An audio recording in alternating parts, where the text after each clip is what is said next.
Jeff, and thanks everyone. Warm welcome to everybody from around the world. So we are from three different national networks in the UK, all of whom are angling and calling for and trying to demonstrate system change in public services. Ourselves at the New System Alliance, of which Mayday Trust is part, our colleagues at Think Local, Act Personal, and of course at Human.Learning.Systems. And we're going in this session to look at three core ideas. Each of those networks has a particular core idea: co-production, strengths-based working, and learning organizations. We've also got lots in common and lots of overlap. So we're going to look at how we try to achieve change, how national networks can and should try to achieve change, and hopefully hear from you about how you are achieving radical change in public services in your area or indeed in your country. It's really exciting to see colleagues from all over the world. So we'll do a very quick introductions, and as Jeff said, for those who are visually impaired, we are describing ourselves. I'm also a middle-aged white man with glasses, a bit of a beard, not very much hair, and I'm sitting in a fairly stark looking office, which has very kindly been lent to me by St Philip's Chambers in Birmingham. Kate Sibthorpe, do you want to say a quick hello? So yes, hi everyone. So I've never had to audio describe myself before, so this is interesting. So I would say I'm a white woman. I have grey hair, so I'm getting on a bit, and I wear glasses, and I'm wearing a bright pink scarf to keep me warm. I am a carer, so I'm a mum to a young woman who has learning disabilities and who's autistic. Thanks, Kate. And your colleague, Kate P. We've got a Kate S and a Kate P, also at Think Local, Act Personal. Yes, we're going by our gangster names today. I'm Kate P, Kate Perudis. I'm Greek Cypriot, so I've got like olive skin, glasses, and big curly hair. I'm co-production advisor at Think Local, Act Personal, and I've been doing co-production since before I even knew what that word meant. It's just about empowering people in their communities. That's kind of why I get up in the morning. Thanks. Taj, giving us tech support. Hi everyone, I'm Taj from Collaborate. To describe myself, I'm a brown Bangladeshi man, but light-skinned, wearing blue jumper, my favorite necklace, and rings and other accessories for as many good luck charms as I can to hope all tech goes well today. Thanks, Alex. Thanks, Taj. Joanna. Good morning, I'm Joanna. I am of Afro-Latin heritage with light brown skin. I have wild curly hair tied up at the moment. I'm wearing a stripy black and white jumper, and I have lots of plants in the background. I work as a PTS coach at Mayday and also deliver their training. And today I will be describing what that journey is like, walking alongside people. Fabulous, thanks. Gary. Gary Willis, work for public health in Plymouth. I'm a white man in my 60s. What little hair I have left is white. Essentially, I look like a boiled egg wearing glasses. I'm wearing a blue jumper. Brilliant. Thanks, Gary. Lee. Good morning. I am Lee. I'm a project manager and researcher with Collaborate, as is Taj, and I am a white person with short brown hair, a beanie, and clear glasses in a sweater bundled up like many of us are this morning. Thanks, Lee. Clinton. Good morning, everyone. I would describe myself as Black British from Caribbean heritage. I'm also a disabled man. I wear glasses. I've still got my hair. I'm very proud of that. I'm also I live in Birmingham. I'm very proud to be a Brummie. Thanks, Clinton. And last but not least, Ian. Hi, I'm Ian. I'm director at Think Local at Personal. I am similarly challenged with hair, so very high forward, 48, wearing a brown shirt, sitting in my office. Finally got my dog to be quiet, so that's helpful. Wear glasses, and yeah, looking forward to today's session. Thank you. Brilliant, thanks panel. I'm going to hand straight over to Kate S and Kate P. Kate, I think you are going to be able to screen share and you have a few slides for us and you're going to speak for about 5 minutes. I am indeed. Okay. So hi again, everybody. I'm going to be talking about TLAP partnership. A central part of our work is co-production and how all together that produces system change. I've just seen my internet connection stable, so I'm going to turn my camera off. So the TLAP partnership, we're a partnership of more than 50 organisations. We're working to make health and care through personalisation a reality. And we've sort of, a central part of that is community-based support. The partnership is, who are we? Well, we're central and local government, social care providers, commissioners, the NHS, voluntary community sector, and very importantly, people with lived experience. So we have a group called the National Co-Production Advisory Group, of which Kate's the chair. And we basically are people with lived experience, carers, and they basically, their voices shape all of our policy work. They're a central voice in all the work that TLAP does.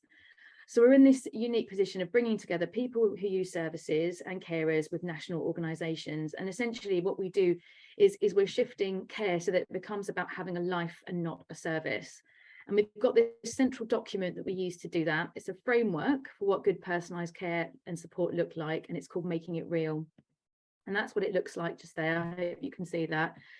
And essentially it's this framework about good personalised care and support split into 6 areas, and it's topics that are things like living the life I want, keeping safe and well, having the information I need when I need it, keeping family, friends and connections. It's made up of a series of I and we statements, and the I statements are from the perspective of people who draw on care and support and people with lived experience, and the we statements are from the organisations working to make that a reality. It's rooted in the importance of connection in communities. It's about flexible care and support. Co-production's at its core. People are involved as equal partners in designing their own care and support. And it's, you know, it can be looked at as a tool of continuous improvement. So these I and we statements, but the aim is really to start conversations about improving services to get better lives from people. And ultimately, this is about shifting care, as I said, from having a life, from having a service to having a life. It's about linking policy to practice. So we inform this document informs all of our policy work, and it doesn't just apply to social care, it applies to health and housing. It can apply in any situation.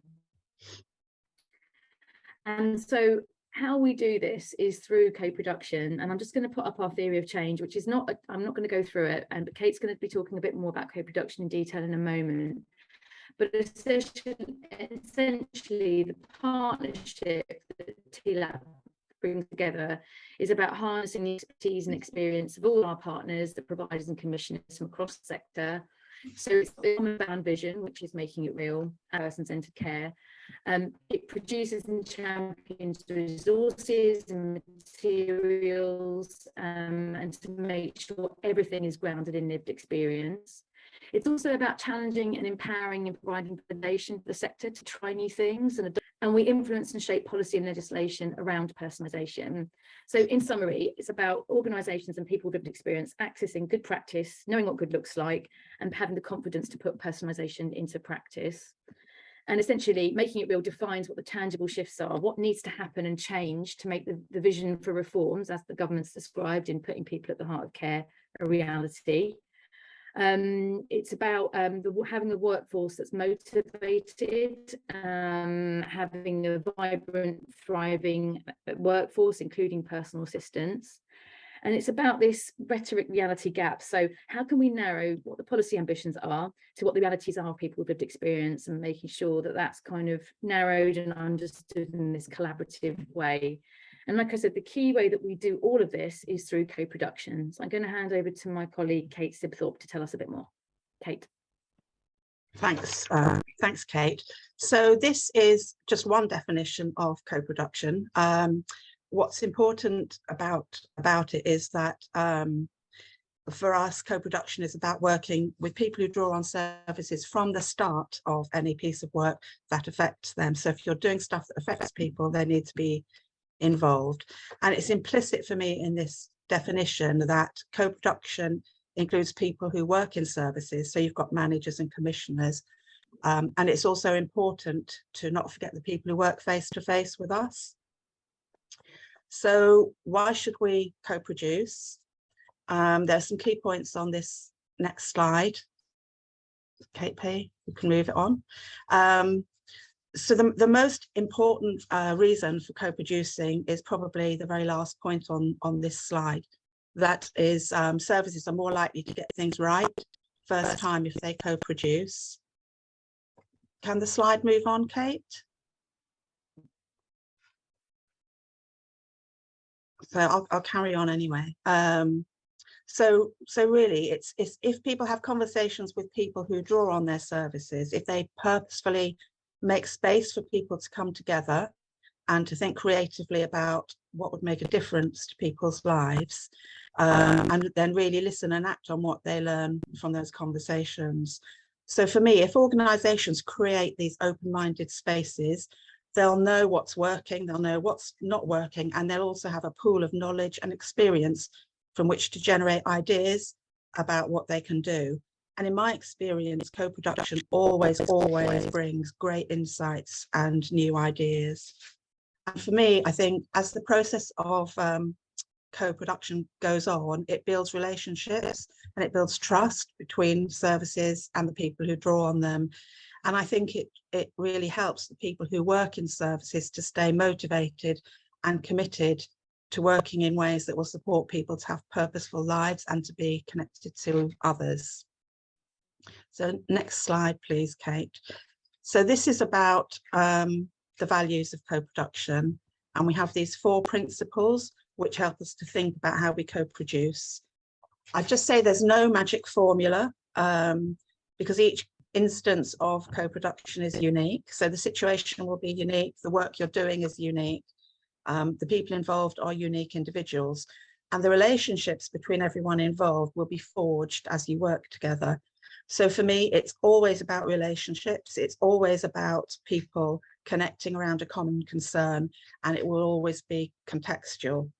So in each co-production situation, we believe it's important to think about these 4 principles.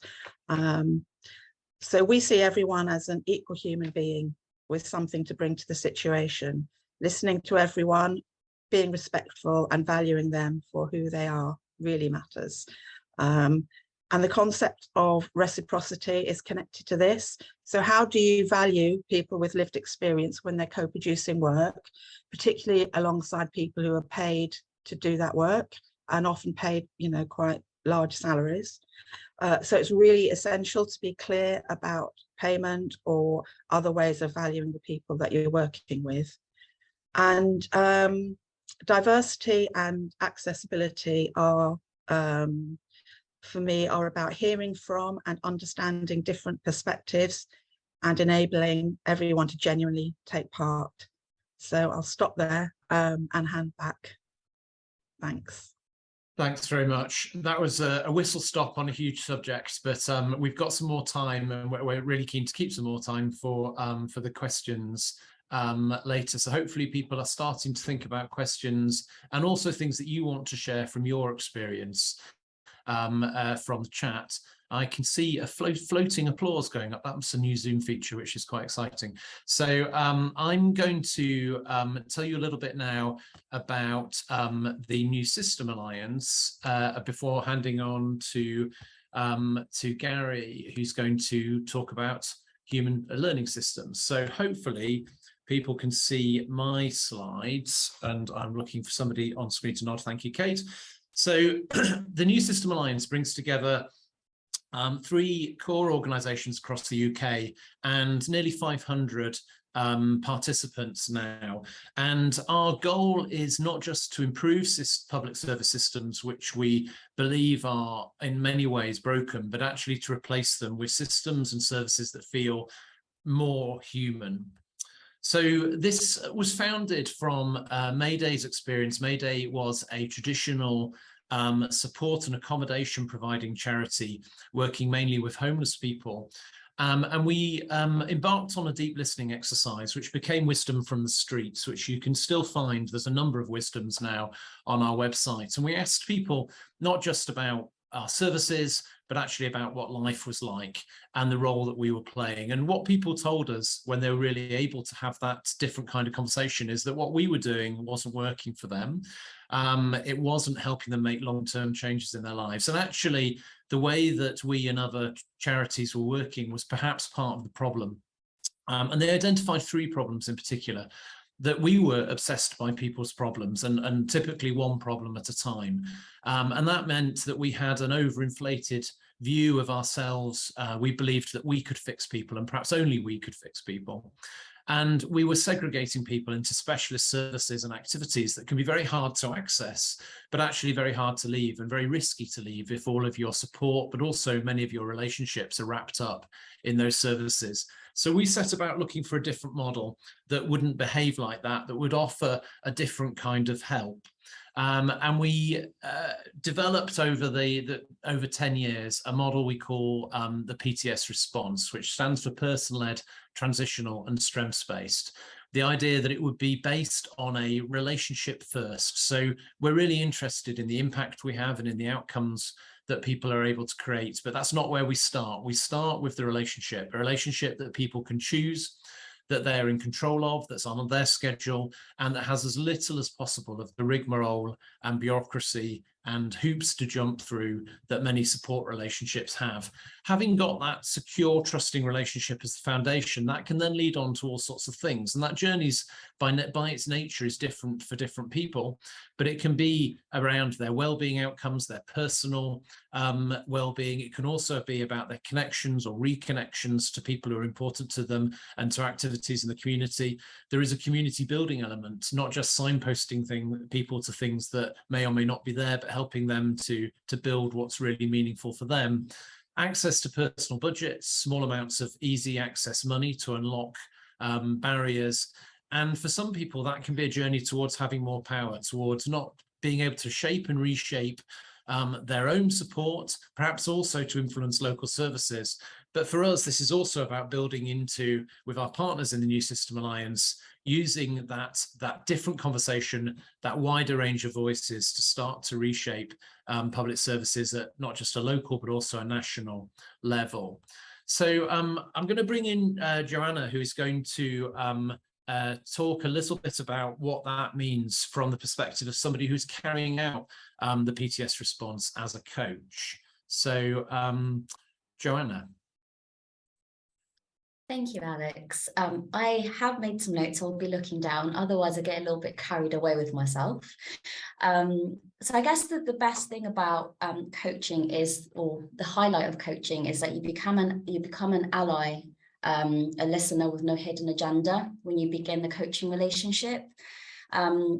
Strength-based working for me allowed an opportunity for the person I was working with, and I've got someone that I'll share. Well, an amalgamation of several people that I've coached, but it gives people an opportunity for control, address power balance, especially if they've been through many systems where they don't feel that they have power and where they don't feel that they are being listened to, an opportunity for an authentic relationship. And again, I mentioned allyship, and I'll explain a little bit of what that looked like in one particular relationship.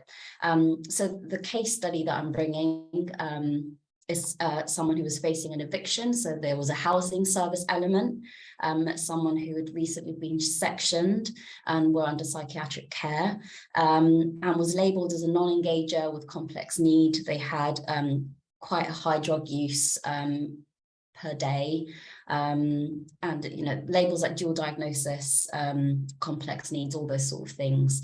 And so when we started working together, it was about building a relationship on that person's terms and looking at meeting where they wanted to meet, having lunch or coffee or going for a walk.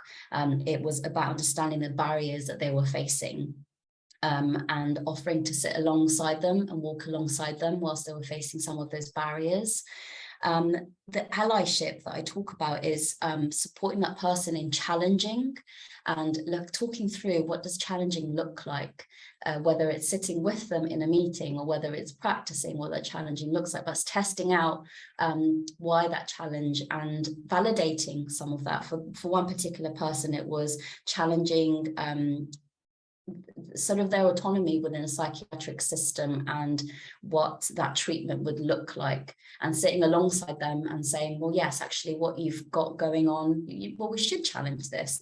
You should be able to, if medication's affecting you this particular way, then of course you should be voicing that. And so there was a shift in terms of how powerful that person felt within their own pathway. Some of what we also do is choice around creating a good life, and what does that look like, and what are the barriers to having that good life, and then unpicking some of that. So for one particular person, they were housed in an accommodation where they felt really unsafe, and their ideal was having their own unit. They'd been sharing for years and years, and they wanted to have a small flat or a bedsit. And so we went around looking for a private landlord and looking at areas that they particularly liked, and working from there. And we were successful in finding somewhere, and this person needed autonomy around what to cook and where to cook. Their dietary needs were really high, and shared accommodation didn't allow for that. One thing that as PTS coaches that we have is access to personal budgets, and that's really about creating opportunities where someone might not have the finances, and they're looking at how to make those things sustainable. And sometimes it's about being able to access opportunities and activities. So one particular person had a deep interest in indoor climbing, but they also suffered from an anxiety being around lots of people. So we really looked, rather than going, right, off you go, we went to the place and we stood outside and we looked inside, and the next time we went in and we grabbed a coffee, and then we researched when are the quietest times, what times work, and we ended up going climbing, and their anxiety of being in a public place, and the thing about being in an authentic relationship, that is, I was able to share my own anxiety around heights. So we made a really good pair, being in a crowded place, and I was scared of heights and we're going to climb walls, but we did it. And we created a sort of a relationship that was on the same level. And I guess the other thing to mention before I finish is that the organizational structure and having the policies and procedures that allow a coach to do this are also really important. I've been told to wrap up now, so I'm going to hand over back to Alex. Thanks, Joanna. So there's just a flavour and of a relationship which is by its nature incredibly various, but that idea, which shouldn't be perhaps radical, but feels very radical in our time-starved systems, of actually having the ability to form the relationship and get to know people first, and to some extent to move slowly in order to move more rapidly. So just to put that in its wider context very briefly, we believe that we need to demonstrate what different looks like. So as a partnership, we aren't just calling for change, we're trying to demonstrate that change. And we believe that the way that charities and support providers work is as important as what they do. Developing that more human response is core to the values and core to the authenticity of what we're calling for. We work alongside Platform in Wales, which is on a radical mission to demedicalise mental health, and Homeless Network Scotland, which is building a no wrong door approach. And all of the agencies are building place-based as well as individual approaches. So we have a paper coming out with Think Local, Act Personal and Social Care Institute for Excellence, part of a series which is called strengths-based areas. And what this does is try to look at what would it look like if an area was to take a whole place, a whole system approach to becoming strengths-based. How would that look in terms of the plan that was designed, the support approaches that would be developed, and how money and power would be used, and how that area would share a set of goals based around good lives rather than just improved services. I'm going to pause there. So you can join the New System Alliance. It's free at newsystemalliance.org. There are regular seminars, bulletins, and there will be places to share what you're doing as well in the near future. And I'm going to ask Gary to bring some of this together because he's drawn in Plymouth on all three of these approaches. And I think, Gary, you need me to screen share. So while you get going, I am going to try to switch from my presentation to yours.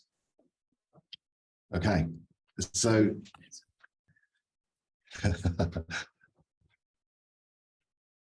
thanks, Alex. Just trying to get this thing up. There we go.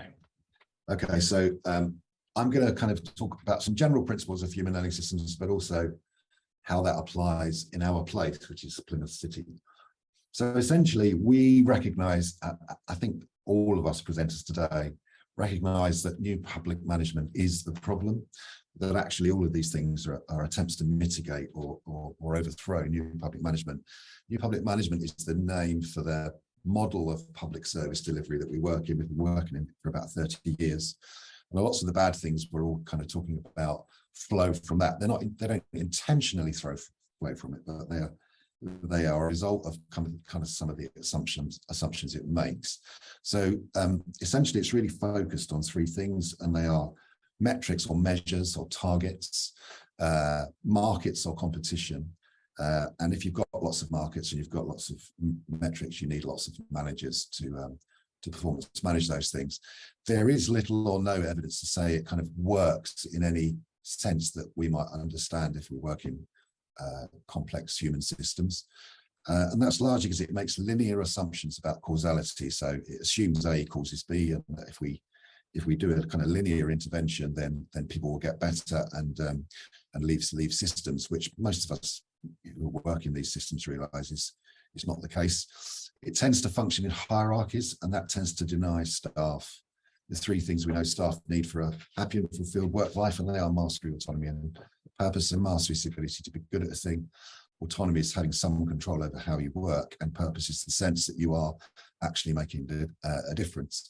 But it also produces othering, unintentionally, but it produces kind of othering of people, othering of services, and this tends to lead to denial of services.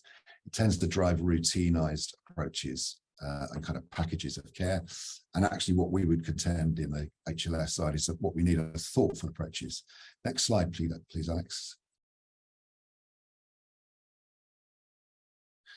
So we've been doing this about 10 years now, and lots of other places have been doing it.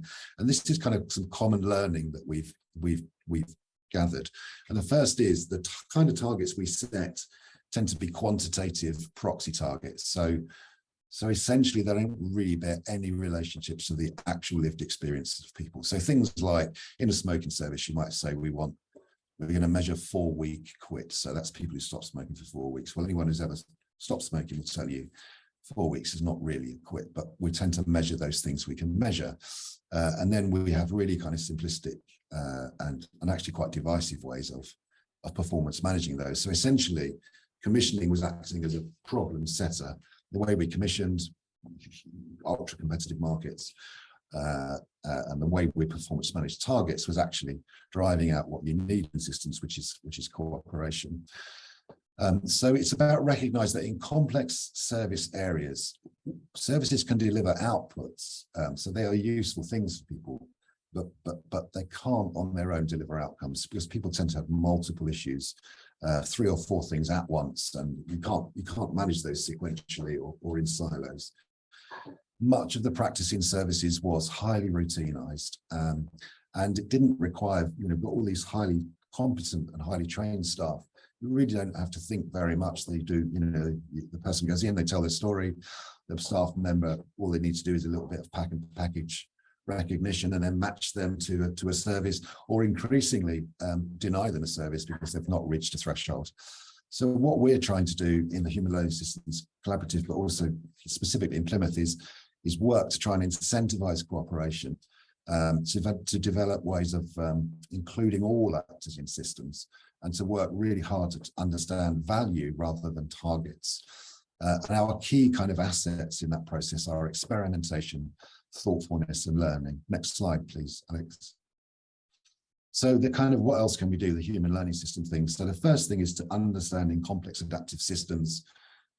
Any outcomes are emergent properties of the whole systems, and the systems are non-linear, so no one can control them. So give up the idea or the illusion that anyone is controlling a system, and try and embrace the uncertainty which is inherent to complex adaptive systems. And what we've found really useful is the way to do that is to take an approach which is based on building relationships of trust and empathy, or being human, and to focus on continuous learning and adaptation, because complex systems are continuously evolving and changing in space and time. So the strategy in any system, whatever the system is, really is learning, and then to take a system approach rather than a narrow service approach. So if you think about someone with the Making Every Adult Matter definition of complex needs, they have those four things all of the time, and there's no one single service that is able to manage those issues in an integrated way. To build in mastery, autonomy, and purpose for our staff, because they will then work harder, they will be more fulfilled, sickness rates go down, productivity goes up, everyone's kind of happier, and to really be bespoke rather than routinized. Next slide. So we've done this in loads and loads of systems. This is just a list of just a few. So the kind of best known is probably the Plymouth Alliance for Complex Needs, which is an alliance between 26 services and the council. Part of the rationale for the alliance was also about how we as commissioners can level the playing field for small local services that were increasingly finding it impossible to compete with large kind of national providers. Blue and Green Space, which is the kind of council as a curator of our natural spaces. We've used it in kind of thorny issues around asylum seekers and refugees. We used it to train community members and community leaders after the mass shooting in Kiam last year. We've used it in children and families where there are complex weight issues, and kind of most recently we're using it in economic development. So we've trained all of our economic development staff to do appreciative inquiry, and they are currently doing lots of interviews with the working poor, people on benefits, so that actually it's our citizens alongside our businesses that inform our economic strategy, not just kind of business thing. So to sum up, really, as a city, Plymouth, using HLS, is committed to listening to citizens actively, iteratively, and with multiple methods. We think it's our responsibility, if people are so-called hard to reach, it's our responsibility to try our hardest to reach them. We are committed to acting on what they tell us and then listening again. So for us, listening is a continuous process, not a series of events, although we certainly have events. To try to develop a shared sense of place with our citizens, rather than kind of seeing ourselves as the authority in a place. It's about seeing ourselves as a curator of the place.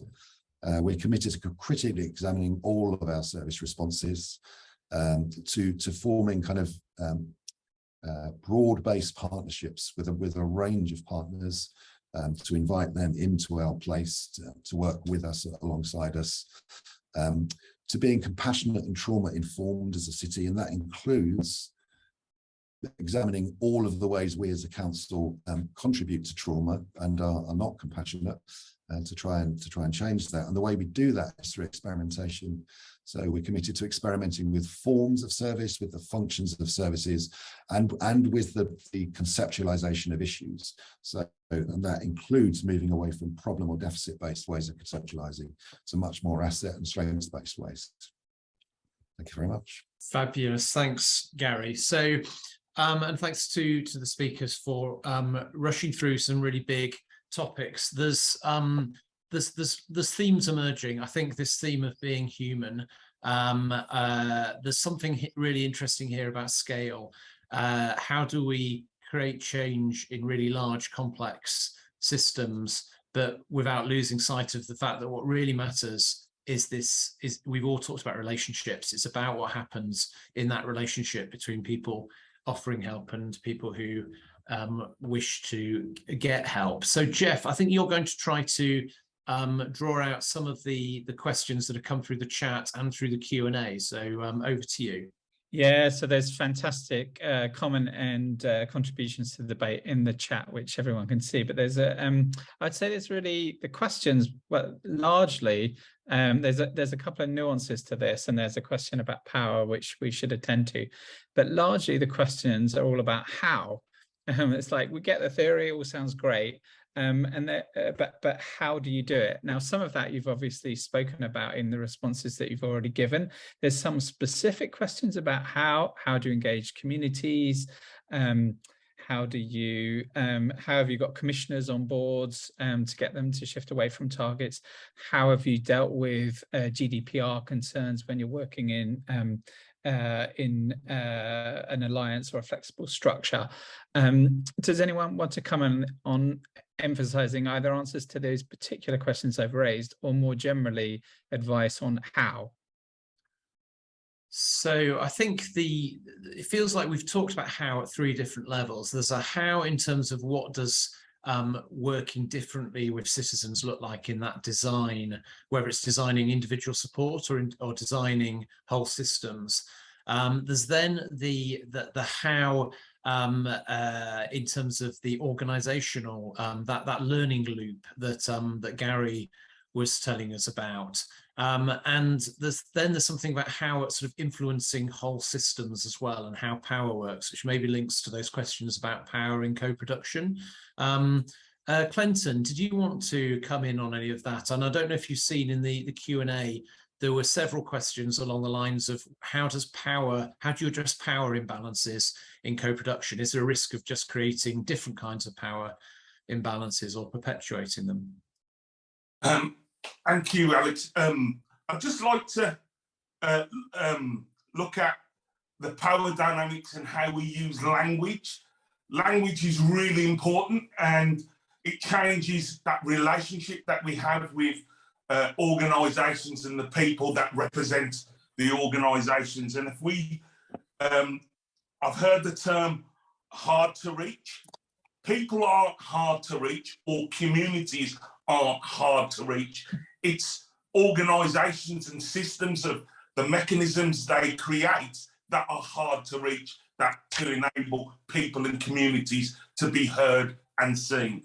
Also, about the power dynamics, for me, it sets the tone at almost every level of human interaction. So how you use your language of how you describe people, like using terms like service users or clients, customers, it sets the power dynamic structure of how you interact at a human level. So our othering is automatically there. So we have to take a step back and see the language that we're using, but also understand, if we're going to change, who are we valuing within the system? You know, change who and what matters. So how do people who draw on care and support play that part as equal value? But also for me, what I've heard and my colleagues have mentioned about equality is understanding, although the term equality and equity may sound similar, implementing them are at different levels. And what I mean by that, I define equality as each person or group of people being given the same resources or opportunities. That's equality.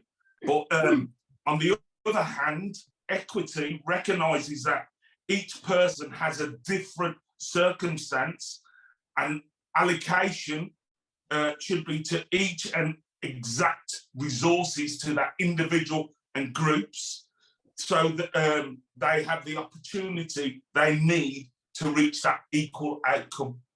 Thanks, Clinton. And Kate, I think you said you wanted to, Kate P, I think you said you wanted to add something about that kind of power dynamics and the practicalities of that in co-production.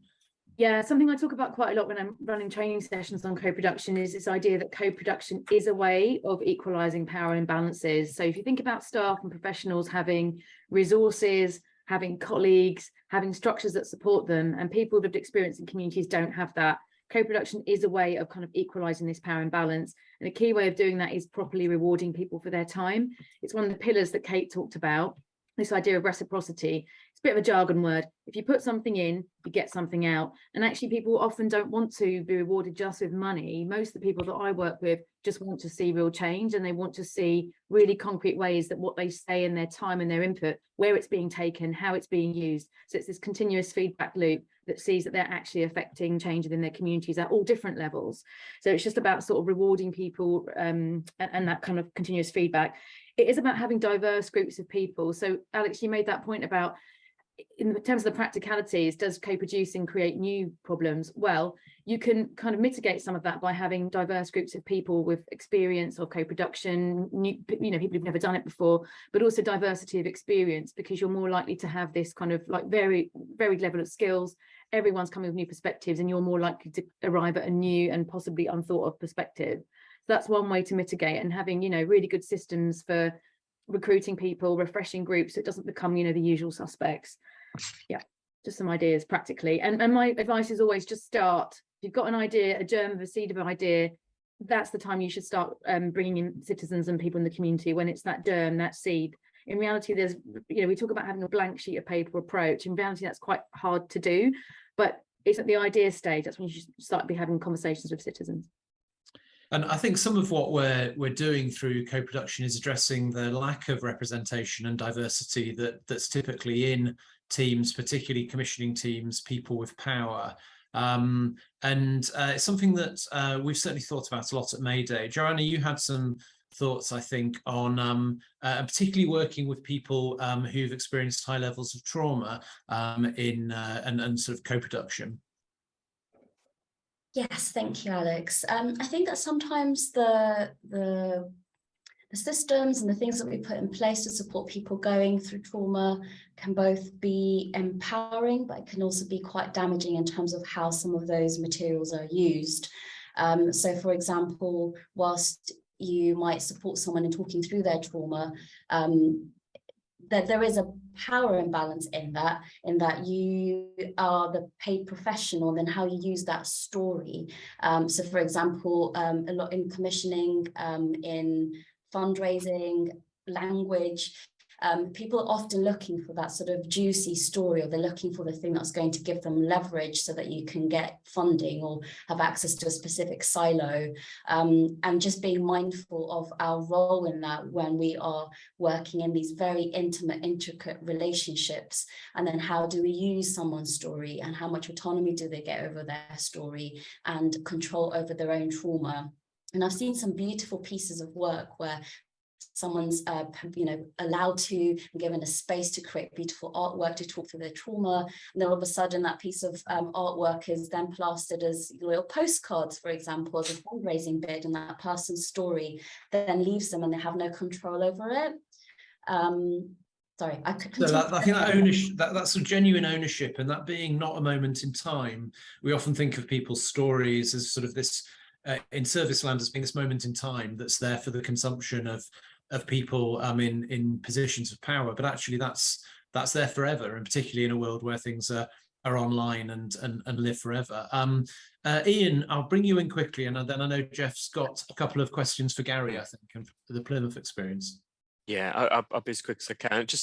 I think when we talk about systems and we talk about services and talk about bureaucracies, we can lose sight that actually the heart of these sorts of shifts and changes are people and individuals, and you need to think about change and engagement on that level, on those terms.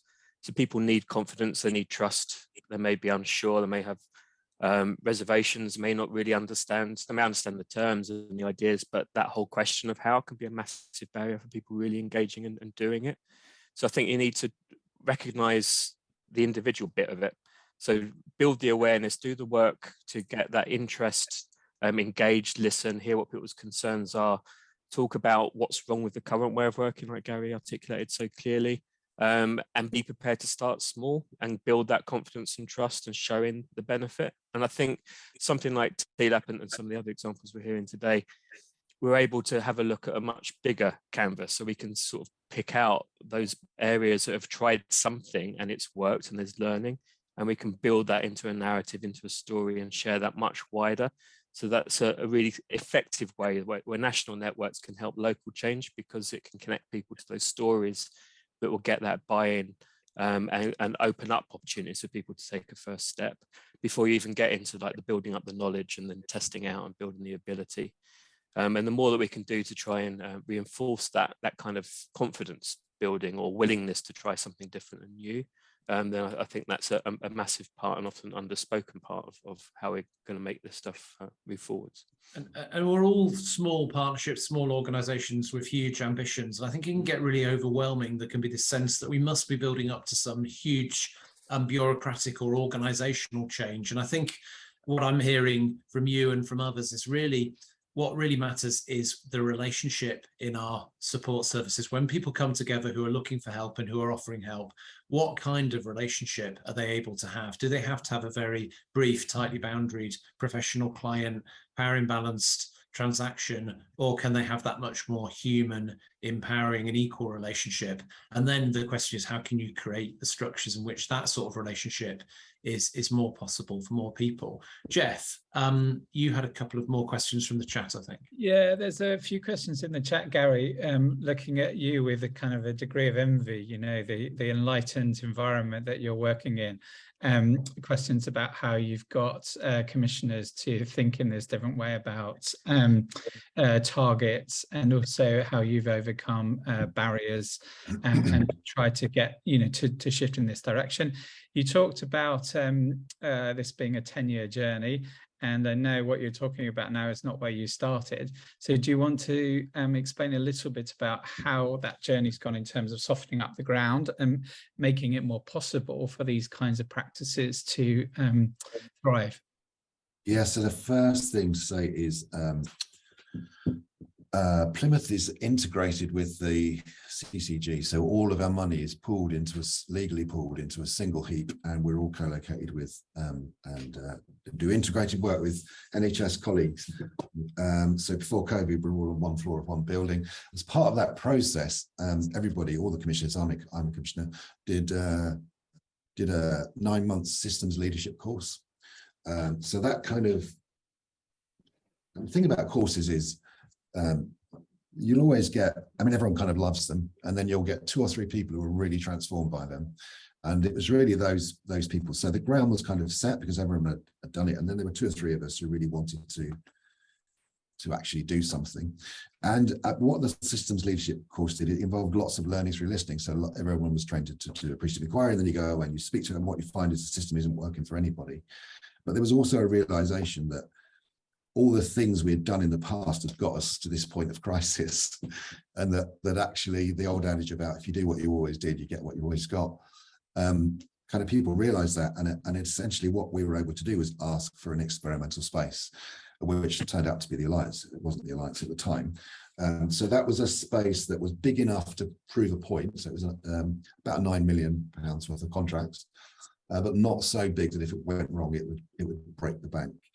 And so that's really what we did. And then we kind of replicated, we did system leadership for a year with all of the 30 services and 5 commissioners together, huge amounts of learning through listening. So the thing about the listening thing, it isn't just about amplifying the unheard. In amplifying the unheard, you modify the volume of the noisy. So there are lots of interest groups, and I include services in that, who found the world wasn't quite the way they were believing through listening. So it's a transformational process for everybody. It's not just about commissions, it's also about transforming services. And then once you start to experiment, what we found really, really quickly within months is we were saving lots and lots and lots of money by removing barriers between services or needless bits of process. And then in a time of austerity, if you're saving money, everybody's suddenly interested. And so it was kind of a bit of luck and a bit of kind of manufactured opportunity by us. Thank you, Gary.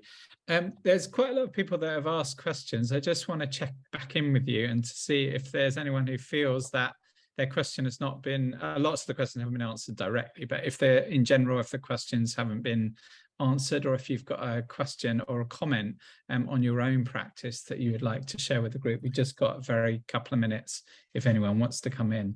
One of the things I've mentioned that's in the questions is someone's asking about GDRP. My experience of GDRP is it's only a problem when people don't really want to collaborate. If you can kind of get people to a point where they really do want to collaborate, GDRP is much less of an issue. So you can, so in the Alliance, which is at the moment is 26 services, and the Council, we have a single confidentiality policy. We have a single data sharing agreement. It's all done by consent, and it's not really an issue. Sophie, you wanted to come in. Sophie Wilson. Go for it, Sophie. Yeah, no, I pressed the wrong button. I'm fine. I was meaning to clap and pressed the wrong one. So you can lower that. You can clap. Actually, we are now coming to the close of our session. I don't know if there's any last words from the panelists who want to contribute and add something that they've thought from listening to others or from reading the questions in the chat that haven't been answered so far. So any final words from the panelists before I wrap up the session? Gary. Yeah. So I'd say, so the question I'm asked most often is where shall we start? And I would say complex systems are non-linear. It doesn't matter where you start. There's no kind of sequencing it, and you can start at a really tiny level. So part of the success of things like the Alliance is you go through a process of everyone talks about workforce development. There's also this idea of workforce empowerment, and the way we see that is we give them all this extra training, but we also support them to use discretion and to act as professionals because they're highly trained, and we've been infantilizing them for 30 years, and now's their kind of chance to shine. And it's this idea of making it really, really easy for public-facing workers to experiment. And so in the Alliance, for example, you don't need to do a 12-page business case. If two workers in two parts of the Alliance have an idea to do something differently, they are free to try that. The only kind of caveat is they have to gather and share any learning. And there's no such thing as good or bad learning. It's all learning. It's all really kind of valuable. So try and create an environment where people can try things and they don't get hammered if they fail. Failure is important. That's how we learn and grow. And it's how we know we're taking risks. I think Kate might be getting the final word. Very briefly, echo what Gary said, capturing that learning from when you try things out. And also, if it doesn't feel messy, you're probably doing it wrong. And it's okay for it to feel messy. Please just don't be afraid to just try, even something very, very small. Got Clinton. I was just going to say, Clinton snuck under the line. If you're really quick, Clinton. I just want to echo some of the things, but also to remember that we must learn to see that inequity is baked into our systems. So we can talk about equality, but our starting point is inequity is built into our systems. So the system isn't broken. It was built this way. And if we think like that, we can actually change how we do things.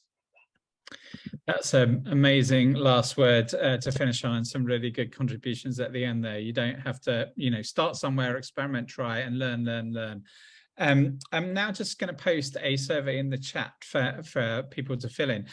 This survey is for the whole of HLS week. So if you're coming to lots of other sessions in the week, and this is the first session of the week, so hopefully you will be coming to any more, please don't fill the session in yet until you get to the end of the week. and you kind of have an overall perspective on the week. But if this is the only one you're coming to, then please fill it in for now. There were a couple of questions asked about the resources from today. Within the next 2 weeks, all the recordings will be available and the resources, presentations and everything that you saw today. This has been a fantastic start to HLS Week. Thanks to everyone who's contributed to our amazing panel of speakers, and to everyone who's asked, listened actively and asked really stretching and good questions and stimulated a good debate in the chat. So thank you very much, and good luck for the rest of today and the rest of HLS Week. Goodbye. Thanks, everyone. Goodbye, everyone. Bye. Bye.